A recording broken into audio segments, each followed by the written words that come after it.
At one point or another, all of us have been guilty of consulting Dr. Google.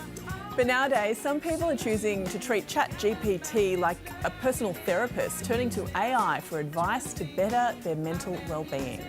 For more, let's bring in psychologist Sandy Ray live in Brisbane. Good morning, Sandy. Good morning, Jane and Alex. This trend? Look, I think there's a lot of reasons for driving it. One is accessibility. You know, for the young people, speed is really important for them. Let me get some information. Let me get some efficiency. You know, it's novel. It's interesting. It's, you know, they can do it in the privacy of their own home.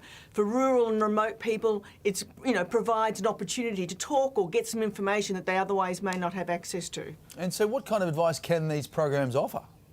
Look, these programs can offer some very basic advice, you know, CBT programs, exercise, some journaling, some exercise books where you write down on daily events and daily tasks. There's things that the trouble is, though, it's one size fits all. And this is the problem with AI, is that it doesn't adapt to the nuances of individual behaviour. The other thing, though, Sandy, is it's free, and seeing a counsellor can be expensive. Seeing a psychologist, sometimes you can't even get into one.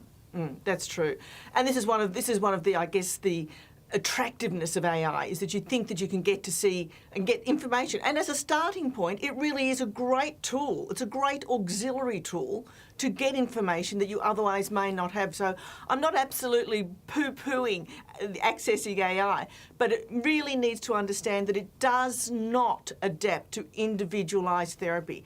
And, you know, there's a reason why therapists and psychologists train for years and years. It's because we have a developmental history, we have forensic history. There's a whole range and raft of skills that otherwise couldn't be implemented from AI. And are people really self-diagnosing themselves with mental illness? That's dangerous, right? Look, the problem is mislabeling. It's that misdiagnosis is a real problem because, of course, the more you go on to AI, the more it attracts the algorithms that you're tapping into, the more it repeats this particular behaviour. And of course, as a result of that, you're continually reading, I'm depressed, I'm depressed, I'm depressed. So you start to enact that particular behaviour. So it's quite dangerous if you are not very vigilant and diligent. So what do you fear could happen, Sandy, to a person who doesn't see anybody in real life and is only getting this sort of help through AI?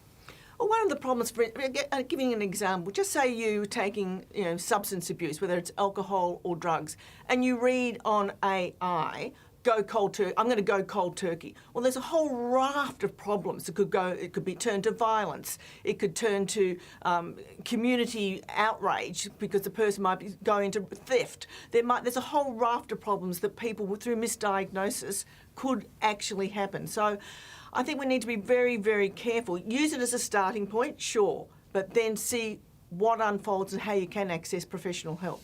AI, be careful, huh? Be careful. Yeah, warning Sandy. label. Thanks so much. Hey there, Today fans. Sarah and...